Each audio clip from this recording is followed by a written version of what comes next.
पावन पवित्र श्री गुरु पूर्णिमा के पवित्र पर्व की हार्दिक शुभकामनाएं, बधाइयाँ।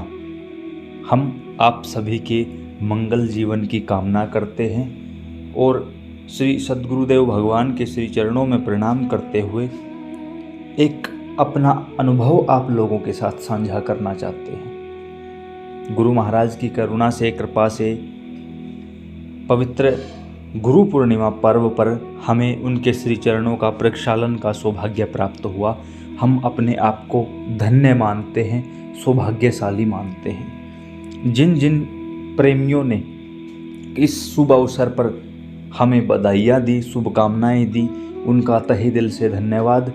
और हम आपके सभी के जीवन के लिए, जितने भी लोग इस वीडियो को इस समय देख रहे हैं, आप सभी के उत्तम एवं स्वस्थ सौभाग्य की कामना करते हैं। आपके लिए मंगल कामना साधुवाद देते हैं। आपको एक छोटी सी बात आप लोगों के साथ साझा करना चाहेंगे कि एक होती है दिशा, एक होती है शिक्षा।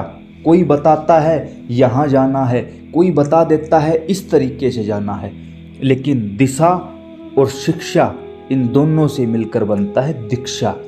जब करोड़ों जन्मों के पुण्य पूंजीभूत होते हैं, यानी इकट्ठे होते हैं, तब हमारे जीवन में आते हैं संत। गुरु एक अलग चीज़ है, आचार्य अध्यापक एक अलग चीज़ है, सद्गुरु एक अलग चीज़ है। चीज़ तो मैं सिर्फ बोल रहा हूँ, बाकी ये चीज़ें नहीं होती। जब भगवान प्रसन्न होते हैं तब गुरु मिलते हैं। जब गुरु के द्वारा दिखाए गए रास्ते पर कोई भी जीव आगे बढ़ता है, गुरु प्रसन्न होते हैं।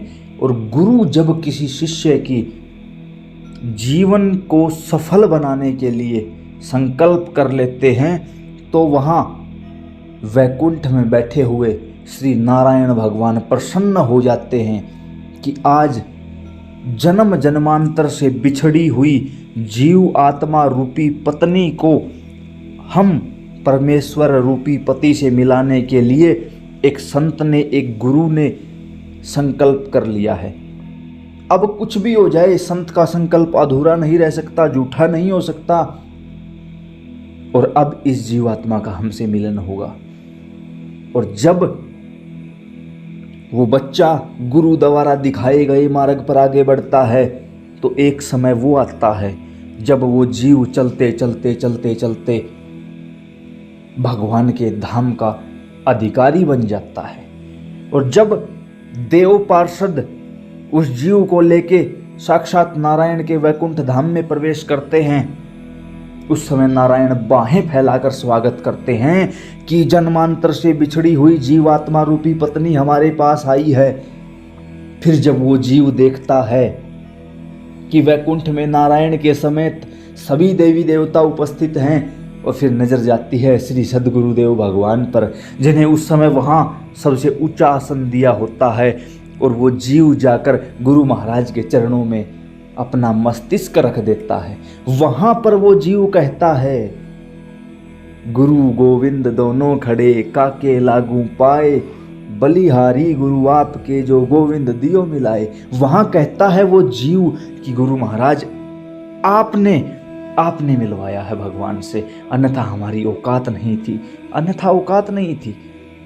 और फिर नारायण भगवान उन गुरु महाराज के चरणों का प्रक्षालन करते हैं, उनके चरणों में अपना मस्तिष्क रख देते हैं कि हे सद्गुरुदेव भगवान, आपके कारण जन्मांतर से बिछड़ी हुई पत्नी रूपी ये जीवात्मा आज हम पति रूपी परमेश्वर से मिली है, तो केवल और केवल आपके कारण।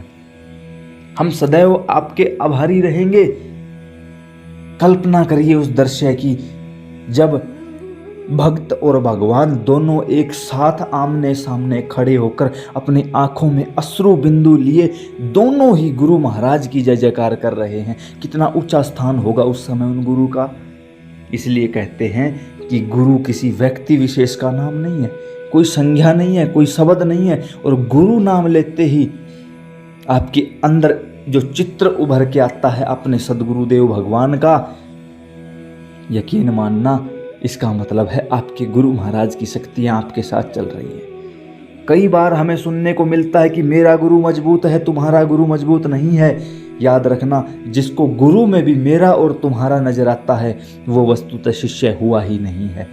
गुरु, मेरी कोई औकात नहीं है मैं गुरु के बारे में बखान करूं, क्योंकि जिसके स्वयं भगवान कर्जदार हैं उनका बखान नहीं किया जा सकता। लेकिन एक छोटी सी बात सिर्फ बताना चाहूँगा, गुरु वो जो अपना सब कुछ शिष्य को दे दे और शिष्य से कुछ भी ना ले, और शिष्य वो जो अपने तन मन प्राण गुरु के चरणों में अर्पण कर दे। काफ़ी लोगों ने कहा कि भाई धन भी अर्पण करने की बात हुई है, तो गुरु कैसा जो धन ले ले, धन पैसे का नहीं होता, जो आप नाम जाप कर रहे हो उस धन की बात हुई है यहाँ। तो आप सभी को पवित्र पर्व की हार्दिक बधाइयाँ, शुभकामनाएं। यह पर्व आपके जीवन में मंगलदायक हो, ऐसी हम विनती करते हैं, प्रार्थना करते हैं। आप सभी को भी योग्य संत की सानिध्य प्राप्त हो।